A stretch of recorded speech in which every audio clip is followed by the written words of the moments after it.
Hello, my name is Peter MacMillan and I came to Japan some 30 years ago.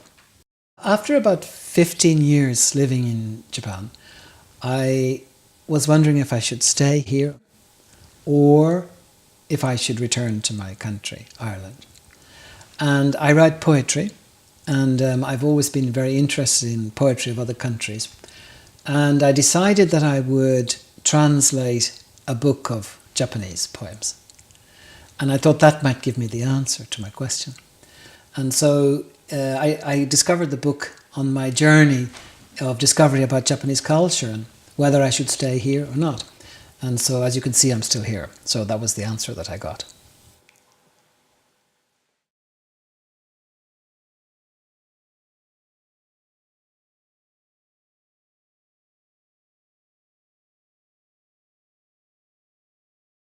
If you were to read one book about the Japanese, it would be read the Hyakunin Isshu, or the 100 poets, one poem each.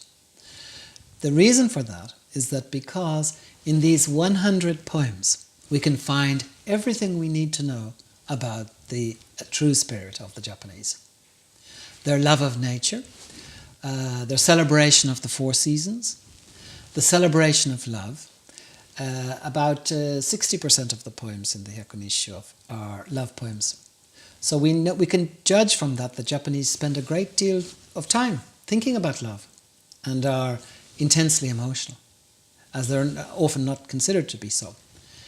And also the disappointment of love, betrayal, the sad things of love, and also the beauty of nature is greatly celebrated. And this is, I think, the true spirit of the Japanese. So if you were to read one book, I would read this book.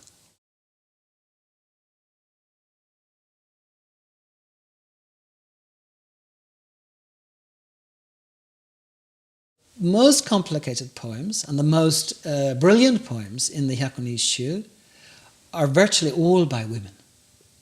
So this shows you that they were extraordinarily able and very brilliant and unmatchable poets.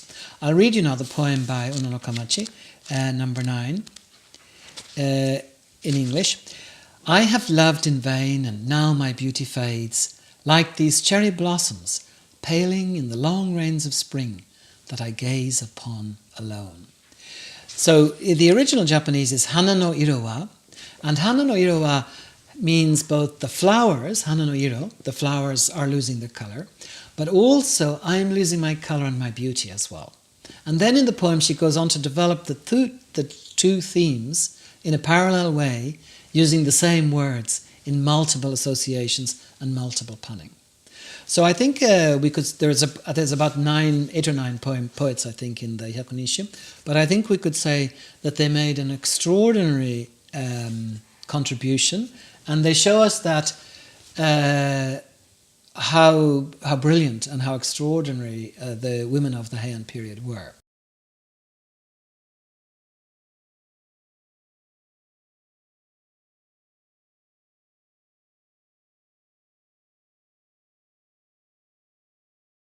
Ashibiki no yamadori o no shidari o no naga nagashi yo hitori kamone. So this is the whole poem. And then when you hear the first lines, you have to find the last 2 lines of the poem. So it's very simple. So you have to memorize the poems, or at least you have to memorize the first word of the beginning and the first syllables of the end. You can actually, professional people play it like that. So it can be played at all levels. You can play it in the family. You don't need to remember them, you can just sort of look for the thing. Or the real professional players, they spend great hours and hours and hours studying, and they can hear just one syllable. It's called a kimariji, because this one syllable only appears in this one poem. And so then once they hear the syllable, they can find the beginning syllable for the last part. And that's how it's played.